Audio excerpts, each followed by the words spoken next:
ყველაფერი პოლიტიკაა. ჩვენ კი ვშიფრავთ კოდს, რომელიც გავლენას ახდენს შენზე. პოლიტიკური კოდი, ანალიზი, ფაქტები და კითხვები, რომლებსაც პასუხი სჭირდება. მოგესალმებით, TV+-ის ეთერშია გადაცემა პოლიტიკური კოდი. მე ხატია ბანცაძე ვარ, დღეს კი სტუმრად ყავს აჩიკო ფილიშვილი, ადამიანი, რომელიც ახლად შემოვიდა პოლიტიკაში და პოლიტიკურ სივრცეში თამაშს, ანუ 2025 წლის თვითმმართველობის არჩევნებში მონაწილეობას აპირებს პარტია ჩვენი გაერთიანებული საქართველოთი, რომელსაც ცესკოს წილისყრის შედეგად მიენიჭა 5 ნომერი. მოგესალმებით ბატონო აჩიკო, მადლობას გიხდით გადაცემაში მობრძანებისთვის. მოგესალმებით, მადლობა მოწვევისთვის.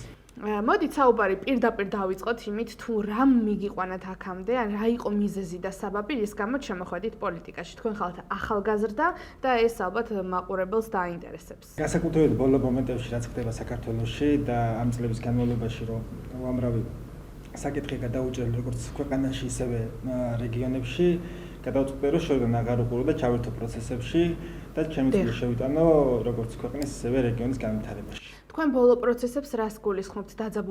დაძაბული სიტუაცია, რომ არის ოპოზიციურ ფლანგზე და ქართული ოცნების პოლიტიკას, ხომ ალბათ იმ აქციებსაც, რომელიც ქვეყანაში მიმდინარეობს და არეულობის მცდელობებსაც, ხომ? მათ შორის მაგასაც გულისხმობ და ასევე რაც მაგალითად ჩემს რეგიონში ხდება ახმეტის რაიონში, ბევრი განაჩველი პრობლემა არსებობს და ვფიქრობ, რომ შორიდან ყურებით არ გადაიჭრება, უნდა ჩავერიგოთ პროცესებში და დიახ. ალბათ ძალიან მნიშვნელოვანია ახალგაზრდა ადამიანების პოლიტიკაში ასეთი ჩართულობა და ალბათ ამ ნაბიჯსაც ძალიან ბევრი ადამიანი მოიწონებს. რატომ მაინც და მაინც ჩვენი გაერთიანებული საქართველო, რადგან ეს პარტია არის ახალი და ახალი მოთამაშეა პოლიტიკაში, ასე რომ ვთქვათ. რატომ არა მაგალითად ნაცმოძრაობა, რატომ არა ქართული ოცნება? რა იყო ამის მიზეზი? რა გაკავშირებთ ამ პარტიასთან? ჩვენ უკვე კარგად ვიცით, ანუ ყველა კარგად დავინახეთ ამ ნაცმოძრაობა, ქართული ოცნება და რამდენი წელია და კიდევ არსებობს უამრავი ოპოზიციური ძალები, დიახ. მათი დაპირებები, აღშესრულებული საქმეები და ასე შემდეგ, ხო? რატომაც გადავწყვიტე, რომ ყოფილიყო პარტია ჩვენი გაერთიანებული საქართველო, იმიტომ რომ ჩვენი ხედვა ემთხოვა ერთმანეთს, არის სუფთა პარტია, ახალი ძალა, რომელიც ფიქრობს საქართველოზე, ქართულ ხალხზე და ამიტომ ავირჩიე. ეროვნულმა სულისკვეთებამ დაგაახლოვათ ამ პარტიასთან? კი, რა თქმა უნდა, უფრო იმიტომ რომ არის სუფთა ხალხი, კარგი ადამიანები და მოტივირებული, რომ ქვეყანა წაიყვანონ უფრო წინ და ის რაც ახლა პრობლემები არსებობს, ერთობლივი ძალებით აღმოფხვრათ ქვეყანაში. თქვენ ხართ ახმეტიდან. ეს ძალიან მნიშვნელოვანია, როდესაც თვითონ ადამიანი, რომელიც იღებს მონაწილეობას, არის იმ რაიონთან ახლოს, იცის მისი გაჭირვება, რა უჭირს ხალხს და პულსზე უდევს ხელი, ასე რომ ვთქვათ. თქვენ ხართ სწორედ ასეთი ადამიანი. რა უჭირს ახმეტაში ყველაზე მეტად მოქალაქეებს და რა არის ძირითადი პრობლემები, რასაც პირდებით რომ შეასრულებთ? ჩვენოთ ახმეტიდან და ზუსტად ვიცით იქ რა პრობლემებია. პირველი არის დასაქმება. ასევე უამრავი ადამიანს არ აქვს შესაძლებლობა რომ მიიღოს საჭირო განათლება, ხო? დიახ. ეს პრობლემა არის კიდე ინფრასტრუქტურული პრობლემები, გზები, ეს პრობლემა, ბევრი პრობლემა არსებობს, რაც არის გადაუჭრელი დღემდე, მიუხედავად იმისა, რომ წესით დღეს, ანუ ამ დროს ეს პრობლემები აღარ უნდა იყოს წესით. დიახ.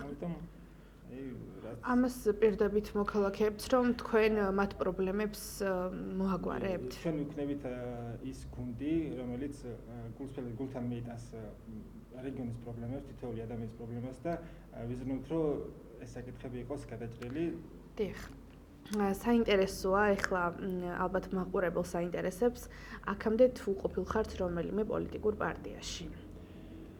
შორიდან ყოველთვის ვაკვირდებოდი პოლიტიკას და ყოველთვის მქონდა სურვილი, თუმცა გადაწყვეტილებას არ ვიღებდი, რომ მეგონა რომ აქამდე ყველაფერი მოგვარდებოდა, მაგრამ აქამდე არსად არ ყოფილა. როგორია წინასაარჩევნო გარემო ახმეტაში?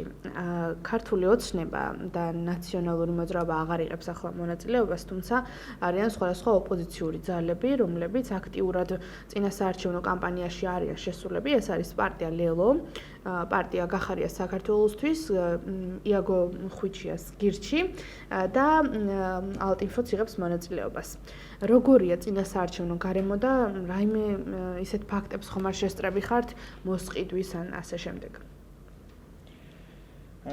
სიმართლე გითხრათ, ანუ ზოგადად მსმენია და სხვა რეგიონებში და არ ვიცი ახლა რა ხდება კონკრეტულად, მაგრამ მსმენია რომ ბევრი ანუ ესეთი ზეწოლებიც არსებობს, არის ადმინისტრაციული რესურსების გამოყენება, ბევრი საკითხები, თუმცა კონკრეტულად ჩვენი გუნდის მიმართ მე ჩვენ არ ყოფილა არანაირი ზეწოლა, არის თავისუფალი და ზოგადად ახმეტაშიც შეუძლებელია, რომ ადამიანები ამაყები უყვართ თავის მოსყიდვა შეუძლებელია. ვფიქრობ, რომ შეუძლებელია და თუ კი არსებობს ადამიანების მოსყიდვა შეიძლება, იმიტომ რომ არიან გაჭირვებულები და ეს არის ერთ-ერთი კიდევ მთავარი ის, რომ ჩვენი არჩევის შემთხვევაში აღარ უნდა არსებობდეს ადამიანებისაც უჭირთ, იმიტომ რომ როდესაც ადამიანს უჭირს, ის ფიქრობს თავის შვილებზე, თავის შვილის მომავალზე და ეს დამყოლი ხდება, ამის თქმა გინდათ ხო, დამყოლი ხდება თქვენი აზრით ადამიანი ამ დროს. ხო, თუმცა ვფიქრობ, რომ ახმეტა დღეს მიიღებს ისეთ გადაწყვეტილებას, რომელიც იქნება სწორი, აღარ მიიღებს ძველ გადაწყვეტილებას, გაკეთებს ახალ არჩევას, იმიტომ რომ თუ არ გააკეთე ახალი არჩევანი და არ მიიღე რაღაც ახალი გადაწყვეტილება, დარჩება ისევ იგივე, არაფერი არ შეიცვლება, ამიტომ ვფიქრობ, რომ დღეს ახმეტა მიიღებს 4 ოქტომბერს ელოდებით თუ არა გამარჯვებას. საინტერესოა. ელოდებით. გამარჯვებელ გამარჯვებასაც ველოდებით. ძალიან კარგი გამარჯვებას ველოდებით, თუმცა ნებისმიერ პარტიას, რომელიც სულისკვეთებაც არის რეგიონის განვითარება და ასევე საქართველოს განვითარება, ყველას წარმატებას უსურვებ. დიახ, ანუ კონკურენციაში ხართ შესული. ელოდებით გამარჯვებას. გაქვთ ამბიციები, რომ 2025 წლის თვითმმართველობის არჩევნებში, როდესაც დადგება 4 ოქტომბერი, თქვენ აუცილებლად გაიმარჯვებთ. რა გაძლევთ ამის საფუძველს და მიზეზს? ანუ რატომ ფიქრობთ, რომ აუცილებლად გაიმარჯვებთ?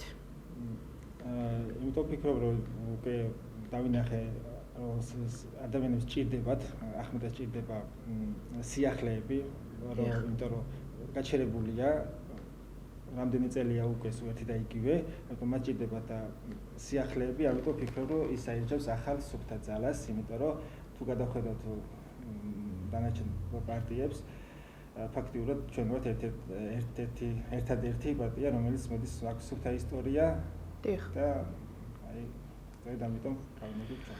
რას ეტყოდით ამ მომრჩეველს, რომელსაც ქოცნაცური ბრძოლა ყელში ამოუვიდა? ეს საქართველოს ძალიან დიდი ნაწილია ამ მომრჩევლის და მართლა ახალგაზრდებს რო შეეკითხები, ვის აძლევს ხმას, ისინი გეუბნებიან, რომ საერთოდ არ მივდივარ არჩევნებზე, იმიტომ რომ არჩევნებს არ აქვს ძალა და ვრჩებით სახლში. აი, რომ მიმართოთ ასეთ ამ მომრჩეველს ახალგაზრდებს, თქვენ უკეთესად გაგიგებენ, რადგან ზუსტად მათი თითქმის ასაკის ხართ, რომ აი ახალგაზრდები, რომლებიც ასე ფიქრობენ, ძალიან ბევრი გულაცრუებული მოქალაქეა დღეს საქართველოში. კი, რა თქმა უნდა, მესმის მათი, თუმცა ეხლა უბრალოდ არ მივიღოთ მონაწილეობა არჩევნებში და დაუთმოთ ასპარეზობა, ხო? ჩათვალეთ, რომ არჩევნებზე არ მისვლით, ჩვენ უთმობთ ჩვენს ხმას ძლიერ პარტიას, ისინი მიითვისებენ და არაფერი არ შეიძლება, ხო? თუ გვინდა რომ შევცვალოთ რაღაც სიახლეები მოვიდეს, მაშინ უნდა მივიდეთ არჩევნებზე და ხმა მივცეთ სიახლეებს. დიახ, ეროვნულ ძალას, როგორც თქვენ ასე აღნიშნავთ. ქვეყანაში არის ძალიან დაძაბული ვითარება. ალბათ საქართველოს არ ახსოვს, ახსოვს, თუმცა ახლა რომ ხალხი არის შეცვლილი, ეს შეუარაღებელი თვალითაც ჩანს, მოქალაქეებს მაინც გული აქვს დაცრუებული და არც გონიათ, რომ არჩევნებზე მიცვლით რამე შეიცვლება, დგანან ქუჩაში მოქალაქეები და აპროტესტებენ ქართული ოცნების პოლიტიკას ევროკავშირთან დაკავშირებით და არის ძალიან ბევრი პრობლემა ქვეყანაში და საქართველოს დასავლეთიდან, ევროკავშირიდან და სხვადასხვა ქვეყნებიდან უთვლიან რა უნდა გაკეთდეს ქვეყანაში, როგორაა სწორი. აი თქვენ რა პოზიცია გექნებათ ამ შემთხვევაში? რას ფიქრობთ? საქართველოს პირადად უნდა მიიღოს ხოლმე გადაწყვეტილებები რაიმე კონკრეტულ საკითხში, მაგალითად უცხოური გამჭვირვალობის შესახებ კანონი დაინიცირა და მიიღო ქართულმა ოცნებამ ასევე LGBT გარყვნილების შესახებ კანონპროექტი და ამ ორ კანონზე არის, არ ვიცი, ძალიან ქაოსი ატეხილი დასავლელების მხრიდან, რომ გააუქმეთ, გაიწვიეთო. თქვენ როგორც აცხადებთ, ხართ ეროვნული ღირებულებების მატარებელი ადამიანი და თქვენი ხედვა არის პროქართული, ხო? ანუ თქვენ ფიქრობთ საქართველოს რა გაუხარდება ქართულ ხალხს და ასე შემდეგ. თქვენი აზრით ეს ორი კანონპროექტი, ანუ LGBT პირების პროპაგანდის ამკრძალავი კანონპროექტი, საქართველოს უკან უნდა გაიწვიოს თუ არა? ზოგადად საქართველოს უნდა ქონდეს პოზიცია, რომ ქართველი ხალხი უნდა იყოს ხმაყოფილი. ჩვენ როგორც პარტია ვართ ქართველი ხალხის ხმა და ყოველთვის ჩვენ გავაჟღერებთ იმას, რაც ქართულ ხალხს უნდა და დავიცავთ მყარად ქართველი ხალხის პოზიციას. ჯერჯერობით ამ ეტაპზე მე დავიცავ ახმეტის რაიონში და მე უკვე თორემ გავძლიერდები მთელი საქართველოს მასშტაბით, რა თქმა უნდა. დიახ. ძალიან საინტერესო იყო თქვენი პოზიცია, საერთოდ ყველა თემასთან დაკავშირებით და გისურვებთ წარმატებებს. იმედია, რომ ახალგაზრდული ხმა ახმეტაშიც და საერთოდ საქართველოს ყველა მუნიციპალიტეტში და რეგიონში გაიმარჯვებს, რადგან ახალგაზრდა ადამიანები ძალიან მნიშვნელოვანია ჩვენი ქვეყნის განვითარებისთვის. ბოლოს კი სანამ გადაცემის პირველ ბლოკს დავასრულებთ, მოდით ამ მომრჩეველს მიმართეთ, რას პირდებით და რა შეიცვლება იმ შემთხვევაში თუ კი თქვენ გაიმარჯვებთ. ახმეტის თითოეულ მოქალაქის მიმართ, ზოგადად უნდა მივიდნენ არჩევნებზე აუცილებლად დააფიქსირონ თავისი ხმა, იმიტომ რომ გამოხატონ თავისი ნება, რაც სურთ, რომ ქვეყანაში განვითარდეს. ჩვენ ვიქნებით თითოეული ადამიანის ხმა საკრებულოში, ვეცდებით ყველანაირად, რომ ის პრობლემები, რაც არსებობს ახმეტის რაიონში და ზოგადად მოსახლეობაში, მაქსიმალურად აღმოფხვრათ თანმიმდევრულად. და ვიმუშავოთ ღია კარის პრინციპით, როგორც დღეს ხდება ხოლმე, რომ თეობით ელოდებიან დეპუტატებს იმისთვის, რომ რაღაცა გაარკვიონ, ჩვენ გვიქნება ღია კარის ნებისმიერ ადამიანს შეიძლება. ანუ ხალხთან ერთად იქნებით ახმეტაში. წარმატებებს გისურვებთ კიდევ ერთხელ, მადლობას გიხდით მობრძანებისთვის. ნახვამდის. ჩვენ კი გადაცემის მეორე ბლოკი გვექნება ახლა, სადაც სტუმრად გვეყოლება ეროვნული უსაფრთხოების საკითხებში ექსპერტი ბატონი კონსტანტინე ფორჩხიძე. ბატონო კონსტანტინე, მობრძანდით, მადლობას გიხდით. მოგესალმებით, მადლობას გიხდით გადაცემაში მობრძანებისთვის. მოკლედ 2025 წლის თვითმმართველობის არჩევნების მოახლოების პარალელურად ქვეყანაში სიტუაცია მკვეთრად დაიძაბა. ხედავთ, რომ კახაკალაძის შტაბთან არიან მომიტინგეები ყოველ დღე, რაც გაიხსნა ეს შტაბი და პოლიციელები და მომიტინგეები ერთმანეთს ყოველდღიურად უპირისპირდებიან. ასევე მთავრობის სხდომა იყო 2 დღის წინ, სადაც საქართველოს პრემიერ-მინისტრმა ისაუბრა ეკონომიკაზე, შინაგან საქმეთა სამინისტროს კარგ მუშაობაზე და ასევე სხვადასხვა საკითხებზე. თქვენ როგორც ეროვნული უსაფრთხოების საკითხებში ექსპერტი და გამოცდილი ადამიანი ამ სფეროში, ალბათ საინტერესო იქნება მაყურებელმა თქვენგან მოისმინოს პოზიცია მთავრობის სხდომაზე. ირაკლი კობახიძემ გააკეთა ესეთი განცხადება, რომ გეკა გელაძეს უნდა მიენიჭოს საქართველოს პრეზიდენტის მიერ გენერალი მაიორის წოდება. იმიტომ რომ მან ნარკოდანაშაულებები და ცეცხლსასროლი იარაღით უკანონო ტარება აკრძალა, ასე რომ ვთქვათ, ამოიღო ძალიან ბევრი ნარკოტიკული საშუალება და ასევე იარაღი და ეს იყო საქართველოს ისტორიაში ყველაზე სანიმუშო სპეცოპერაციები და ყველაფერი გააკეთა გეკა გელაძემ, რომ ეს ყველაფერი აღეკვეთა. რას ფიქრობთ, აი ამ განცხადებით იკვეთება თუ არა ის, რომ ვახტანგ გომელაური ესე ვერ ხელმძღვანელობდა და მაშინ რატომ იყო ამდენ ხანს შინაგან საქმეთა სამინისტროს მინისტრი, თუ ესეთი გარღვევები იყო ქვეყანაში?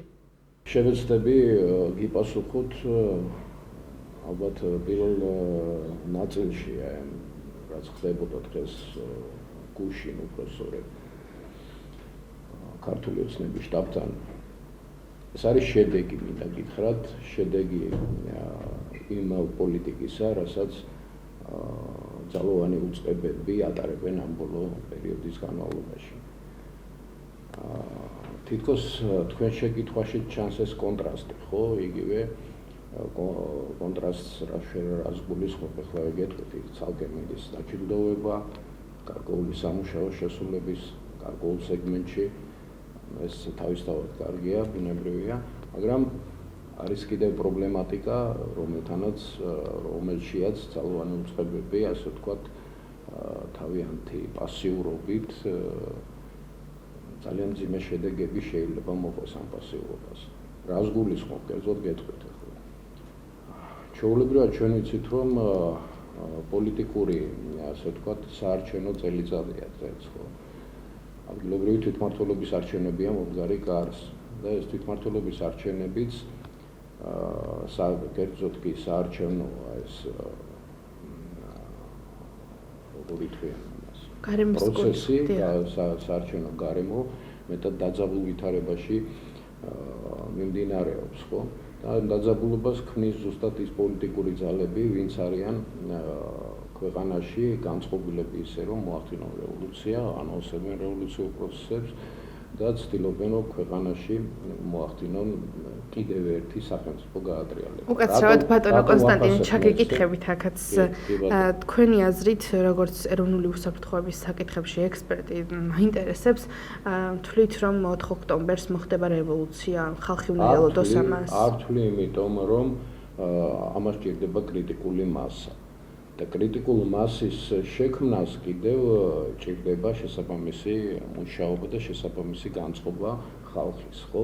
საერთოდ ჯამში პოლიტიკური პარტიები არ ქმნიან კრიტიკულ მასას. კრიტიკულ მასას ქმნის განწყობა საზოგადოებაში, განწყობა ხალხში იმისათვის, რომ ისინი მზად არიან ცვლილებებისათვის. დღეს ჩვენ ესეთ განწყობებს ბუნებრივია ყველანი ახლა ცხოვრობთ ამ ქვეყანაში, ხო და ყველა აგვირდებით ჩვენ სერფლივ რა ხდება. დაახლოებით ისეთი სურათია შექმნილი, რომ პრაქტიკულად ის, რასაც აანონსებენ, შეუძლებელია მოხდეს.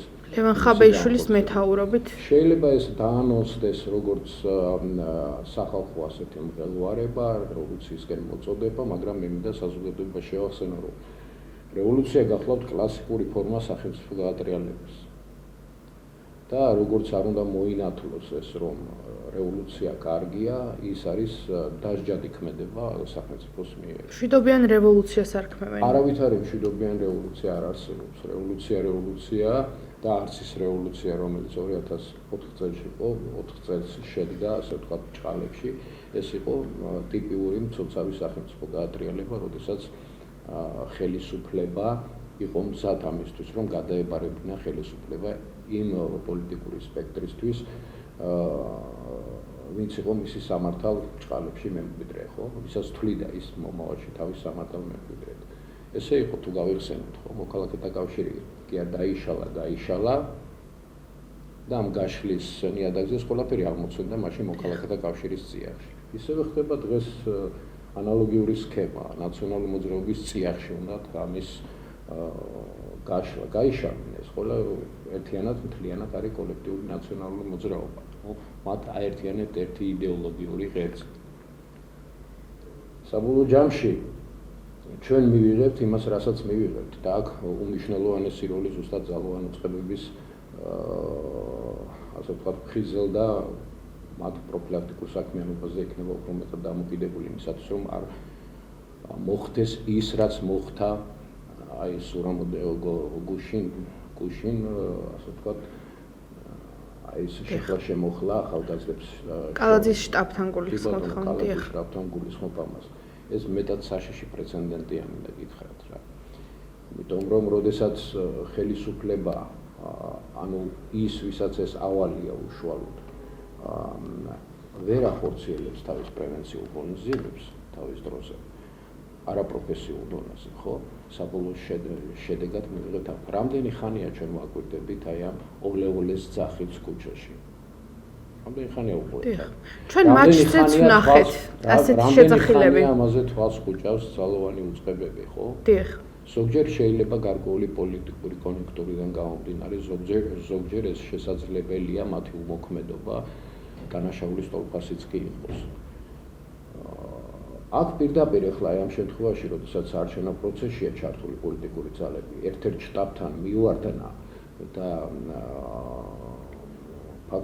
ფაქტიურად ხელი შეშლა საარჩევნო პროცესში არის სისხლის სამართლის დანაშაული, მინდა გითხრათ, სისხლის სამართლის კოდექსი ითვალისწინებს არჩევნების პერიოდში აი ესეთ ქმედებებზე შესაბამის მოქმედებას, მაგრამ ჩვენ რა ვნახეთ? აღიზრა ჯგუფურ ძალადობაზე სისხლის სამართლის საქმე და აღიზრა შინაგან საქმეთა სამინისტრო. მაგრამ ხელის შეშლაზე, აი ამ საარჩევნო პროცესის, ხო, რომელსაც ითვალისწინებს კანონი, მასზე რეაგირება პრაქტიკულად არ ყოფილა. ამიტომ ხომ არ შედის ეს, ასე ვთქვათ, ესეთი რუსულ სიტყვას ვიყვის, პატასოვკები ერთმანეთთან ორივე მხარის ინტერესებში. თქვენი აზრით ქართულ ოცნებას დასავლეთის ხუარეში ისევე რომ გააკრიტიკონ დაკავებების გამო. შიში მერე ნახონ, როდესაც ეს გამოვა კონტროლის გარეშე და უბრალოდ აი ამ ოლეოლეს ატანა აღარ შეიძლება ხალხს და ეს მიიღეს მასიურ ხასიათს, ხო? აი შიში მაშინ ნახონ. ეს იქნება სამოქალაქო დაპირისპირების გაჩენის ერთი ძალიან მნიშვნელოვანი კერა. როდესაც ესეთი სამოქალაქო დაპირისპირება ჩდება ახალგაზრდებს შორის, ეს არის ძალიან საშიში, მინდა ვთქვა.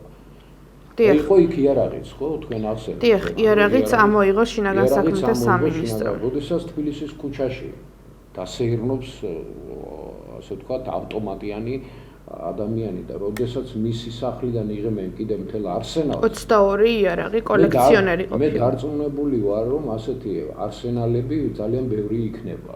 დიახ. და სხვათა შორის ეს არის ის შემთხვევით მოხდა ამის გამოაშკარავება. რატომ მოხდა შემთხვევით? იცით, წინსწრები ინფორმაცია რო ქონოდათ, მას სახლიდან გამოსვლის დროს აიყვან. დიახ. ამ შემთხვევაში და რა არის ზუსტად სპეცსამსახურების მთავარი დანიშნულება ის რომ კონდეთ წინსწრები ინფორმაცია და წინსწრებ ინფორმაციაზე მოახდინონ შესაბამისი პრევენცია.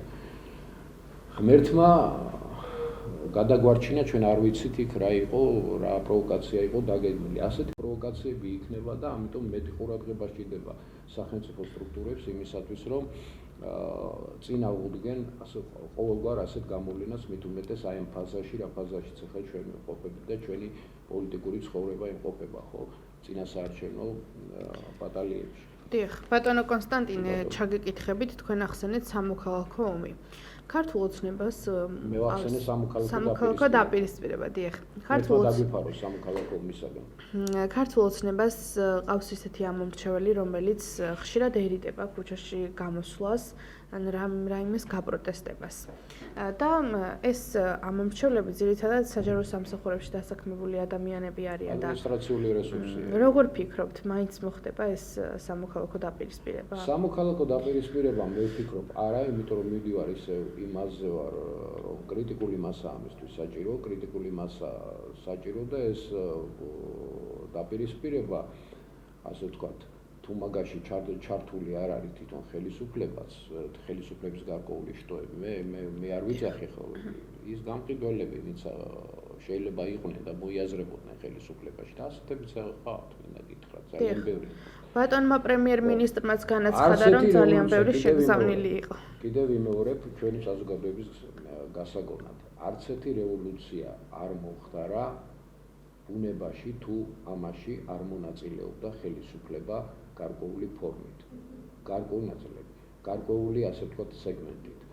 ეს იყო შევარნაძის ასე ვთქვათ იმ პერიოდშიც, როდესაც მისი ზეობა მთავრდებოდა და ზუსტად მაშინ ხელისუფლების გარკვეული სეგმენტი და მათ შორის სახელმწიფო უსაფრთხოების სამსახური, რომელსაც ვერ შეასრულა თავისი მოვალეობა ისე როგორც საჭირო იყო, მაშინდელი ხელმძღვანელი მე მახსოვს იყო ვალერი ხაბურზანია, ისიც კარგად მახსოვს როგორ გაუხსნეს ასე ვთქვათ ჭიშკარი ფართეთ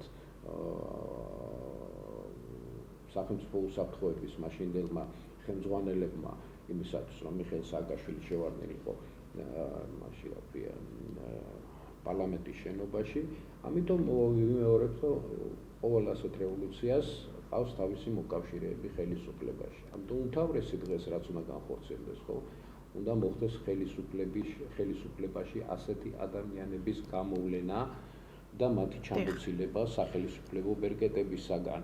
და ეს უნდა განახორციელონ ზუსტად ძალოვანმა უწყებებმა. ეხლა რაც შეეხება თქვენს იმ კითხვის მეორე ნაწილს, რომელიც შეეხებოდა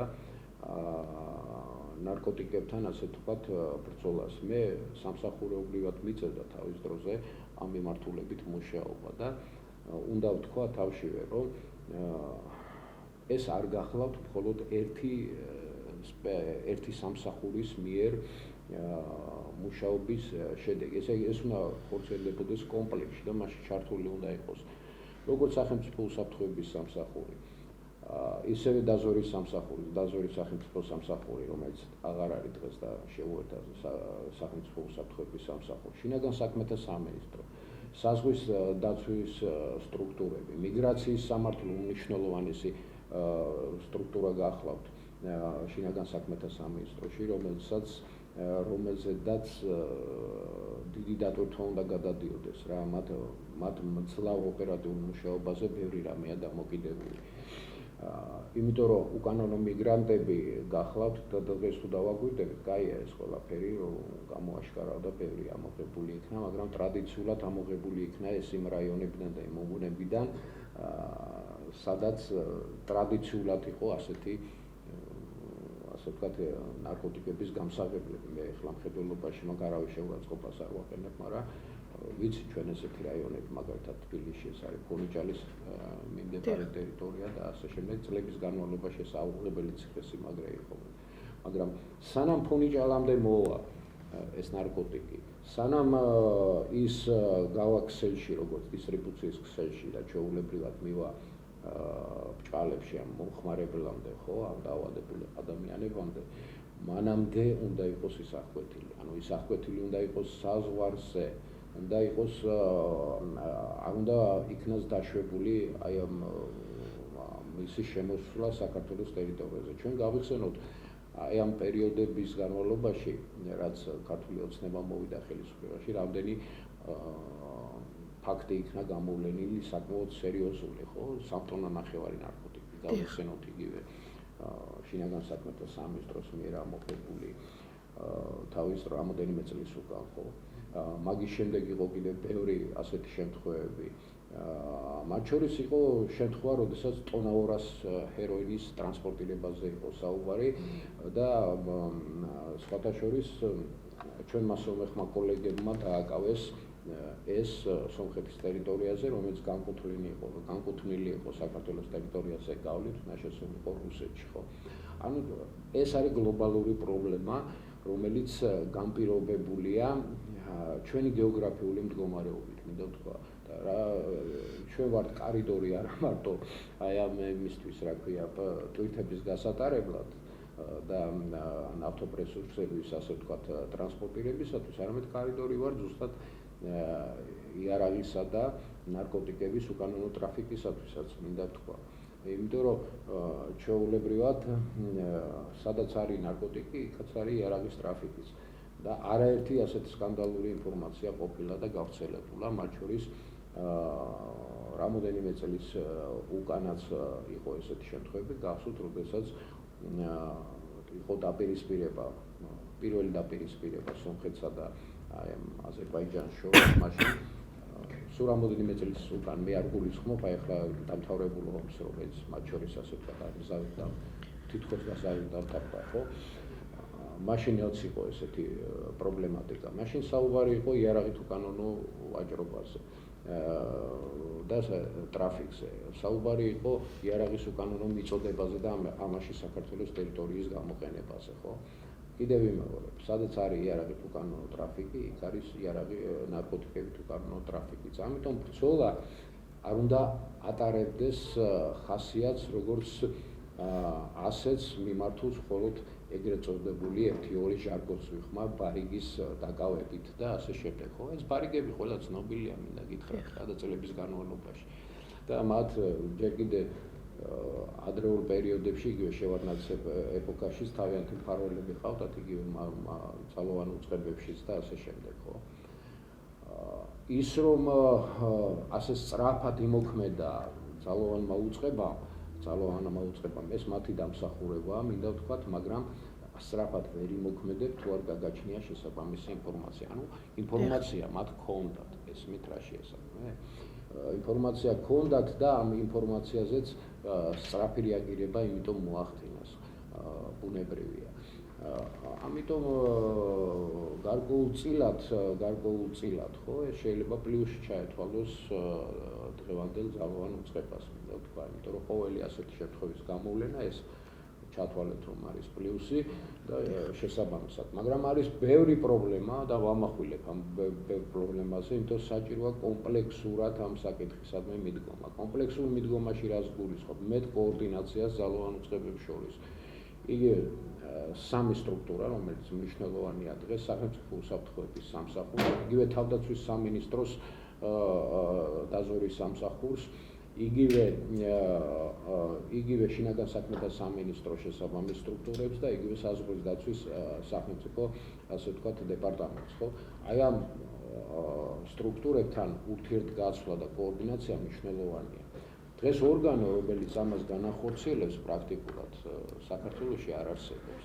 ანუ მე საუბარი მაქვს უშიშროების, ასე ვთქვათ, ზედარგულზე, რომელშიაც უნდა ხდებოდეს ამ კოორდინაცია, ამ ინფორმაციების, რომელიც სხვადასხვა უწყებიდან ჯერდებოდეს და იქ უნდა იყოს ცენტრი, ასე ვთქვათ, ეგრეთ წოდებული, ასე ვთქვათ, ტვინების, რომლებმაც უნდა მიმართონ და შესაბამისი მიმართულება მიცენ ძალოვან უწყებებს, რომ ერთობლივად განახორციელონ ბრძოლა ნარკოტიკებისა და იარაღის ტრაფიკის წინააღმდეგ. ამიტომ ჩვენმა ხელისუფლებამ უნდა იფიქროს იმისათვის, რომ დაუბრუნოს უშიშროების საბჭოს თავისი ფუნქცია. კარგი იყო ახლა ეს გადაადგილება, რომელიც განხორციელდა სახელმწიფო უსაფრთხოების სამსახურის ხელმძღვანელისა იგივე მამუკა მდინარეზე დაინიშნა მის ქვემდებარე, მაშინ მოვაკეთებთ ნახევარ საქმეს, გავაკეთოთ მთლიანად ეს საქმე და მაშინ იქნება უფრო ეს ყველაფერი კარგად და რას გულისხმობ ამ მთლიან საქმეში, ძალიან მალე დავასრულებ და მე გითხრათ რაც გნებავთ. დიახ, მამუკა მდინარეზე მინდა და კითხვის დასმა, რამდენად დავასრულებ და ეს იმიტომ მნიშვნელოვანია ეს. დიახ, აუცილებლად. ეხლა ესე იგი თავარია უშიშროების საბჭომ დაებრუნოს ის მაკოორდინებელი ფუნქცია და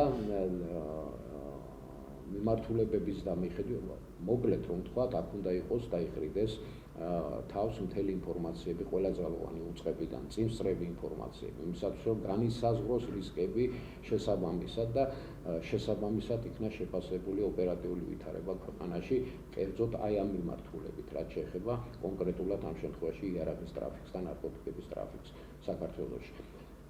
აი ამ მიმართულებით. ამიტომ ის ნაბიჯი, რომელიც გადაიდგა და დანიშნა ახლა თავის იმათ რა ქვია მრჩევლად, ხო, უსაფრთხოების საკითხებში ეს კარგია ყველა ვარიანტში, მაგრამ ამ იგი პრაქტიკულად უნდა ხელმძღვანელობდეს უშიშროების საბჭოსაც. იმიტომ გადაიღონ ისრაელის მოდელი პირდაპირ რა, იქ ზუსტად ესე არის, ისრაელში არის 8 სპეცსამსახური, ატივი, შინბეტი, ლაკამი და ასე შემდეგ ძალიან ბევრი და მათ აქვს თავზე სპეციალური სამსახური, რომელსაც ვარაში ქვია. ეს არის ძალოვანი უწყებების ხელმძღვანელების, ასე ვთქვათ, კომიტეტი, რომლებიც და მას ხელმძღვანელობს ამავე დროს პრემიერ-მინისტრის თანაშემწე, დაახლოებით ისეთივე ფიგურა, როგორც ბატონი ანი ოხანაშვილი გახლავთ დღესდღეობით, რომელიც აწვდის უმაღლეს ხელისუფლებას ყველა სტრუქტურიდან შემოსული ინფორმაციას, ყველა სახის ინფორმაციას, მათ შორის აქ ხდება შესაბამისად ამ ინფორმაციის დამუშავება და რისკებისა და შემდგომ პროგნოზირება მოვლენების განვითარებისა. აი ეს სტრუქტურა არის დასალაგებელი პირველ რიგში და ეს უნდა დაალაგოს ბატონმა პრემიერ-მინისტრმა, თქონდა ქვეყანაში რეალურად არ მიიღოს ის ცალკე, ასე ვთქვათ, ხელმძღვანელები, ძალოვანი უწყებების, რომლებიც თავს მეფეებად გრძნობენ და ფაქტიურად ისინი თავიანთ სტრუქტურაში მოხდარ პატარა რაღაცას, ყოველთვის შეეცდებიან, რომ ასე ვთქვათ, დამალონ და ის არ გამოიტანოს, არ გამოვიდეს და არ გახმაურდეს, მათ შორის არ გახმაურდეს შემდგომ ეშელონებშიც კი. დიახ, საინტერესო იყო ნამდვილად თქვენი მიმოხილვა, ახლა მაინტერესებს როგორ თვლით შინაგან საქმეთა სამინისტროში მოხდა წმენდა. ძალიან ბევრი ადამიანი გაანთავისუფლეს, თუნდაც ხარება, რომელიც იყო ძალიან ცნობილი თავად აქტივისტებშიც და როგორ ფიქრობთ, საქართველოში მოსალოდნელია პროტესტები, ისეთივე მწვავე როგორც იყო ზამთარში? სანამ იქნება უცხოური დაფინანსება და ფული, მანამ იქნება პროტესტი. არა, მაინტერესებს როგორ გაუმკლავდება შინაგან საქმეთა სამინისტრო ამ აქციებს? გაუმკლავდება ამ აქციებს. დიახ, ანუ გეკა გელაძე გაუმკლავდება აქციებს. იმიტომ რომ აქ ფაქტიურად უკვე ჩვენ უნდა ვთქვათ, რომ დღევანდელი შინაგან საქმეთა სამინისტრო არ გახლავთ შევარდნაძის დროინდელი შინაგან საქმეთა სამინისტრო, ხო? ჩვეულებრივად ძალოვანი უწყებებიც ვითარდებიან და იხვეწებიან და მე იმიტომ საუბრობ, არა ნიშნის მოგები ვსაუბრობდი ამ შემთხვევაში, არამედ მე მათთვის სიკეთე მინდა უფრო კარგი რო იყო. ესმით და უფრო ქმედითები რო იყვნენ ამაზე ვსაუბრობ დღესდღეობით. მე კი არაფერი არ არის ამას ჩადებული. მე არ ჩასაფრებულის პოზიციიდან არ უყურებ ამას და არაფერი. მე იმიტომ რომ ფაქტიურად თუ არ აქვს ნორმალური სპეციალური სამსახური და შინაგან საქმეთა სამინისტრო არ ასრულებს იმ ფუნქციებს, ხო რა ფუნქციების მას აკისრია შესაბამისად კანონმდებლობით, ჩვენ მივიღებთ ძალიან მძიმე შედეგებს პირველ რიგში ქვეყნის შიგნით, ხო? ფაქტიურად ქვეყანა ჩამოინგრევა და ჩამოიქცევა. ამიტომ ეს რომ არ მოხდეს, ამისათვის საჭიროა უფრო მეტი ხარისხობრივი, ასე ვთქვათ, ზრდა ამ სამსახურებისა. ამაზე მაქვს საუბარი და ზუსტად იმიტომ შემოგთავაზეთ ის სქემა და ის არ შეიძლება ნახევრად განახორციელო, ნახევრად ზომები მიიღო იმასთან დაკავშირებით, რომ სტრუქტურა სრულიად თავიდან ბოლომდე, ასე ვთქვათ, სრულყო. ამას ჭირდება შესაბამისად ერთი რგოლიც რომ გამოაცალო, ეს სტრუქტურა აღარ მუშაობს უკვე და ამაზე მაქვს საუბარი, მე სხვაზე კი არაფერზე. დიახ, ბატონო კონსტანტინე, ბოლოს შეკითხვასაც დაგისვამთ. ძალიან მნიშვნელოვანია თქვენი პასუხი, როგორ ფიქრობთ, მოქალაქეებს აქვთ მაინც ეს კითხვა, ძალიან ბევრ ადამიანს ეშინია და გულის ტკივა იმ პროცესების მიმართ, რაც დღეს საქართველოში ვითარდება, აქციები, რადიკალიზმი. ახსენეთ დაფინანსება უცხოეთიდან და თქვენ თქვით, რომ სანამ ეს დაფინანსება არ შეწყდება, იქამდე არ შეწყდება აქციებიც. ანუ თქვენ ემხრობით საქართველოს ხელისუფლების პოლიტიკას იმასთან დაკავშირებით, რომ უცხოური გავლენის გამჭვირვალობის შესახებ კანონი უკან არ გაიწვიოს, მაგრამ ევროკავშირი ჩემი მომხრობა აქ არაფერ შუაში არ არის, გალბატონო ხატია, იცით რა შეესაბამება, იმიტომ რომ კანონი არსებობს და ამ კანონის შესრულება უნდა. ეს კანონი არსებობდა მანამდე სანამ გამკაცრდებოდა, ხო? ბუნებრივია ის განსაზღვრავდა იმას, რომ მაგალითად კანონი პოლიტიკური გაერთიანებების შესახებ პირდაპირ გრძალავდა უცხოური თანხების მიმართვას და ამ შემთხვევაშიც გათვალისწინებული იყო ის, რომ საერთოდ უნდა აკრძალვა მოხდარიყო ასეთ პოლიტიკური ძალისა. ჩვენ რას ვიღებთ? დღესდღეობით უცხოეთის მოქალაქის მიერ, მაგალითად კეზერაშვილის მიერ, ხო, ფინანსდება მთელი პოლიტიკური სპექტრი საქართველოში. კეზერაშვილი, ბატონო ჩემო, არის ძებნილი ადამიანი, უმეტეს დასამართლებული ადამიანისაგან კანონი უნდა შეასრულოს, თავარი ეს არის, გესმით?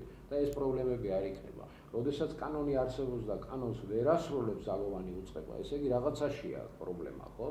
ან ამის შემსრულებელი ვინც არის და ვისაც აკისრია ეს მოვალეობა, მათ შორის არის მათი მოკავშირეები, ვინც ამას ხელს უშლიან. ამიტომ არის წმენდა საჭირო და ამ წმენდაში მონაწილეობა უნდა მიიღოს ყველა, მათ შორის საზოგადოებრივმა ფენებმაც, მინდა გითხრათ, იმიტომ რომ ეს ინფორმაცია უნდა მიეწოდებოდეს ყოველდღე, ეს არის სახელმწიფო მნიშვნელობის საქმე. იმიტომ რომ შენი სტრუქტურა უნდა გაიწმინდოს თავიდან ბოლომდე იმისათვის, რომ შექმნა ეროვნული უსაფრთხოების სამსახურები, იმისათვის, რომ ისინი ემსახურონ ნამდვილად იმ ხელისუფლებას, რომელი ხელისუფლებაც იქნა მოსული არჩევნების გზით, მაშინ რა ქვია, და არა რევოლუციის გზით მოსულ ხელისუფლება. იმიტომ რომ რევოლუციებს ყოველთვის მოაქვს გრევა და უბედურება. დიახ, ანუ მშვიდობიანი რევოლუცია არ არსებობს. არ არსებობს, ეს არის სახელმწიფო გადატრიალება და გაუმეორება. ეს არის მსოფლიოში, ესე იგი მსოფლიო იცნობს სამი სახის სახელმწიფო გადატრიალების ფორმას. ეს არის სახელმწიფო გადატრიალება, უშუალოდ სამხედრო გადატრიალება, მცოცავი სახელმწიფო გადატრიალება და რევოლუცია. სხვა არაფერი არ არის. სახელმწიფო გადატრიალების ერთ-ერთი ფორმაა, მინდა გითხრათ რა. ამაზე როგორი კარგათაც არ უნდა შეფუთოს ეს ბურჭულაძემ და ლევან ხაბეიშვილმა. მოწოდებაც ამავე დროს მინდა ბატონებო თქვა, მოწოდება რევოლუციისკენ სისხლის სამართლის დანაშაულია და დღევანდელი კანონმდებლობით უნდა იყოს აღკვეთილი თავშივე და რატომ ზალოვა კიდევ იმო რატომ არ აკავებენ ლევან ხაბეიშვილს ეს უნდა მოგიწოდოს რატო რითი არის ეს გამოწვეული იმისათვის და ცდელობაც კი ხო აი ამ რევოლუციური ჩანასახის ან დესტაბილიზაციის შექმნისა ან ასე შემდეგ არის დასჯადი სისხლის სამართლებრივი კოდექსის მიერ საქართველოს. ამიტომ ძალიან ბევრი რამზე მოუწევს დაფიქრება თვითონ ხელისუფლებას, ახლაც და მომავალშიც მინდა ვთქვა, იმიტომ რომ თუ ხელისუფლება არ გამკაცრდა და არ შეასრულა მისივე მიღებული კანონები, მას შეექმნება ძალიან სერიოზული პრობლემები უშუალოდ შიგნით. ამიტომ რევოლუცია ვერ მოხდება თუ შიგნით ქვეყანაში და ხელისუფლებაში მათ არ აყავთ მხარდამჭერები შესაბამისი ადამიანები. დიდ მადლობას გიხდით გადაცემაში მობრძანებისთვის და ასეთი საინტერესო საუბრისთვის. დავემშვიდობები ჩვენს მაყურებელს, მე კი გეტყვით, რომ TV+ აქვს Facebook და YouTube არხიც, რომელიც აუცილებლად უნდა გამოიწეროთ, რადგან არ გამოგჩეთ სიახლეები.